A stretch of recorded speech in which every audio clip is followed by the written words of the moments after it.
Yes guys, today we have a special video. We're in the FP office and we are preparing for this Black Friday hype. We are on track to do $10 million this year, and I want to show you guys behind the scenes of an 8-figure brand sitting in the office, the whole team working together, executing, planning every single day, trying to hit the target, because it's a big target for us. If you've seen where we were 3 years ago, trust me, for us, this is a big year and we're all ready to take everyone's money. All right, let's quickly do the rev check. So yesterday we had a good day. We had our first 100K day of the year. And today, not too bad. We're on track, 22% up. 1 week before Black Friday. I think it's looking good, boys. What we think? Is it looking good? 100K days is the new 10K days. I like. A mil days.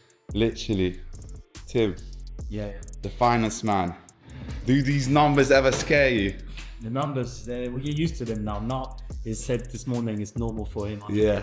It now said that I went through it. So what did you say? I've visualized it in my head 100,000 times, but it just doesn't excite me. All right, boys. So we're gonna get into the who does what in the brand, but let me just quickly show you. So the best thing about our company is that we all specialize in our own thing. So this is the marketing department, this is the operations and finance department, and this is the product development and sales department. We will go one by one through all of our departments and we'll see how the did we prepare for Black Friday. Was there anything special we had to do? What are we actually changing in the business to capitalize on this time of the year? We'll start with a man himself, the co-founder. It's always shining, man. It's always shining. What is it? 10,000 orders, bruv. We only have one in this office. We actually should have two, but we forgot about the second one. Basically, I forget to check my emails. We should be able to claim another 100,000 one, but we done 1,000 orders just yesterday.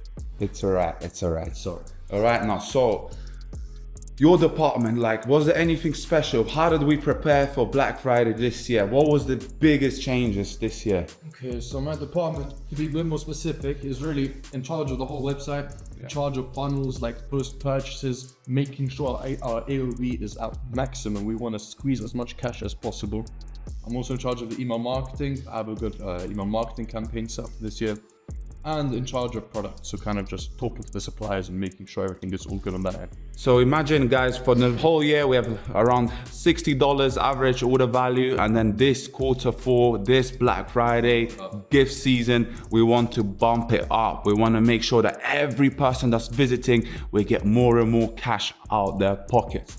Let's break them down. What last Q4, what products were we selling? Because I think they don't know. They don't know about anything about our brand.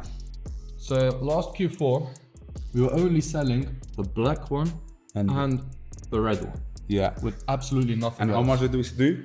We're doing like $4 million with just two products. So $4 million we hit just selling two variations of the FUNPUNCH Rageback. And this year, what did you upgrade the brand with? So now we got the blue one, Ice Edition, and the pink one for the ladies, Sakura Edition. And if we go to collections page, ooh, we actually have a whole funnel built out. So we make products that pretty much go hand in hand with the Rageback. And this bad boy here, tell us about the kids FUNPUNCH gloves. So the kids boxing gloves, the kids boxing gloves, I don't want to leak too much. Honestly, I feel like this is just free information, but adding this into our store is going to make us probably an extra $1 million profit. Yeah. Literally 1 million profit. If you have nice upsells which are lighter than your hero product, and you can just slip it in the package, you don't pay anything for the shipping. Your shipping disappears, and shipping is probably the most expensive thing you pay for in your e-commerce business. So this is just high profit margin. I'll show you guys the rest of the products right now. Yeah, let's quickly have a look. There it is. It's a bit messy. It's very messy actually.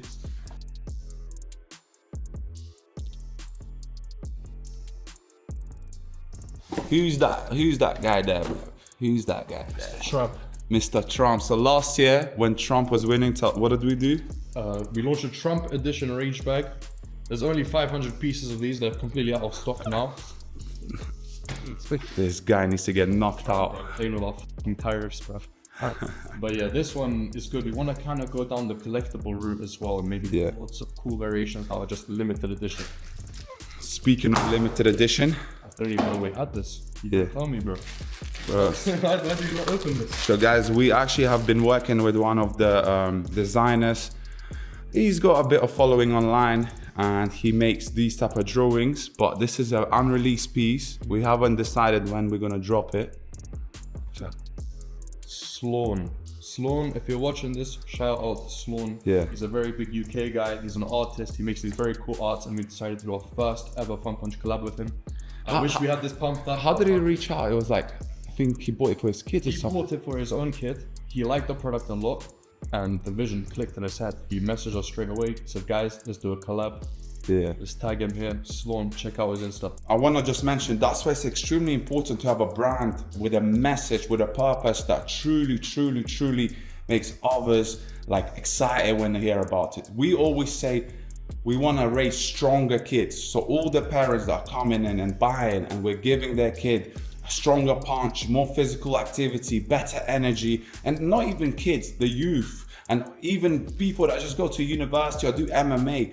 What we're selling them, we're selling them a nice workout, that feeling of dopamine rushing into your head after you sweat a little bit. So make sure when you're building something, you think about your long-term mission, because that thing there is gonna get a lot of people coming to you and asking to be part of the mission. Come on.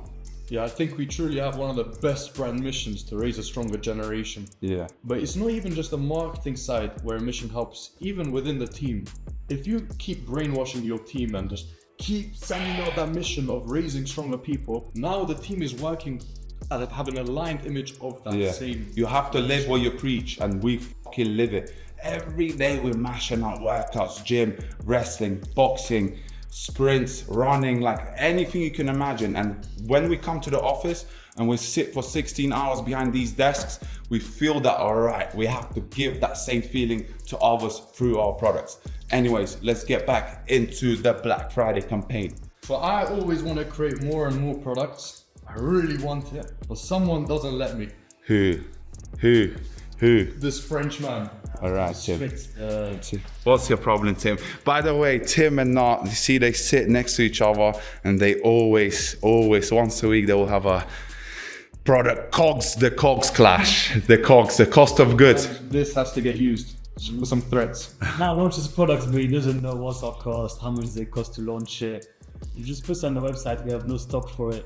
Maybe we're losing money on it. So tell them, Tim, in terms of operations and finance, what was different like for Black Friday? Was there anything you had to prepare about? This year was completely different. Previous 2 years, always our demand like surpassed expectations. Yeah. We will reduce decent numbers, but not so big. And every year we repeat what we do. I don't know if this year we're prepared, but who knows, maybe it'll go crazy. Yeah. So like, just tell them how many like times the sales jump, how much X? Like 20x. 20x. And guys, so you understand, right? Product development spends probably the first quarter one, quarter two preparing. He's in hard, like trying to test new things. Then I'm sitting here trying to make sure we've got the right videos ready, the right customers are coming in, the right creators pushing our products. But then this quarter four is where me and Nat kind of just chill and watch what's gonna happen with everything we've done the whole year. But then Tim's systems get put to the test. Are the systems in place, man? This quarter is the test. If the prediction is kind of in Q3 were correct, if we matched our demand. So we can see this quarter is where all these orders from before. Yeah, so Tim is placing product orders. Like guys, I'm gonna pop up the China warehouse right now. We've got our own warehouse in China this year, and this place is fully packed, and Tim is just packing it more and more and more. So our head of China, she's like, maybe we need to get even a bigger warehouse for the next year. Move a different city next year, moving closer. Yeah. And a bigger warehouse. All right, so yeah, well, you can see. There's 57 orders this year, and so far, and I'm placing more right now, sending a payment as we speak. So Tim, is there like anything else you would recommend other brand owners to keep an eye on during Q4? If your brand like ours is very, as I said, 20x demand in Q4, there's a lot of strain on the cash flow. Because obviously you're running a certain amount and then also need to spend 60K a day on ads. Like tell them how we can have like $500,000 in our account on the weekend. Yeah, in 3 days it's gone. It's gone. Shipping, stock payments, ad payments, money goes quickly. And if you're not tracking it, boys, you might go in a minus and wake up and one day your meta ads are off and the whole business is crashing down. Anyways, let's quickly get onto the marketing department. So how does FUNPUNCH? How do we bring in the sales? How are we able to scale to these numbers during Q4? So I'll be very transparent with you guys. We run most of our funnel through meta ads, right? Meta ads is bringing in 95% of the traffic. And we also have a very good presence on organic. So our Instagram account does around 3 to 4 million views a month. But that right there, that combination is the reason we're able to scale, because if you have the right organic setup and you're doing product send outs, you get consistent content coming in from different creators. And what I mean by different creators is whoever you want to sell to, you have to make sure you have content of that customer avatar in your Google Drive before you make an ad. Do not make broad ads just targeting any man. If you want to target somebody like black father training in a garage, their son, you need to get that type of content. So yeah, so we build a small system where we send out products, we get consistent content, and then our internal team works on that content and puts it and publishes it on Meta. And Meta goes and finds the buyers, finds the people with the cash. And this quarter, pretty much, we were ready. We have a huge volume of ads. We're launching around 100 ads a week right now. And I'm not going to reveal too much, but this is what it looks like behind the scenes. So we use Notion for our systems, but if I click on our Meta Creative Database, you can see that, let's have a look at dates. We have October, November, and if we keep scrolling, this is all Q4 ads. We are launching 100 ads a week right now, making sure we squeeze out all the juice, all the content that we've built up from Q1, Q2, and Q3. That's it, boys. This is pretty much like an overview of what it takes for you to actually scale. I would say if you're starting an e-com or if you're like a brand owner, you don't need to focus on anything else apart from these 3 main departments. And don't overcomplicate things. And also stop trying to look for people to solve your problems. I would say that only start reaching out to agencies or partners once you found what works for you. So for Meta ads, we didn't partner with anyone until we've already done a few million in sales and we knew what was working. No one's gonna fix your problems. You have to go in that gutter for a year, 2 years to see what kind of customers your brand attracts, what kind of angles are working.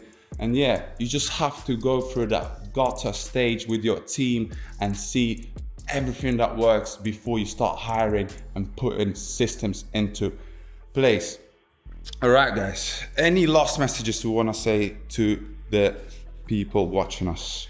The last message I'll say is, I'd say the true Q4 is really the Q3. If you prepare hard enough in Q4 you can just chill, have your coffee, refresh the Shopify screen, and look at Tim. This is what it looks like on a daily right now, right? I can't lie, I've been gaming a little bit. Gaming, mate. Gaming. All right, boys. So if you want to see more content, drop a subscribe.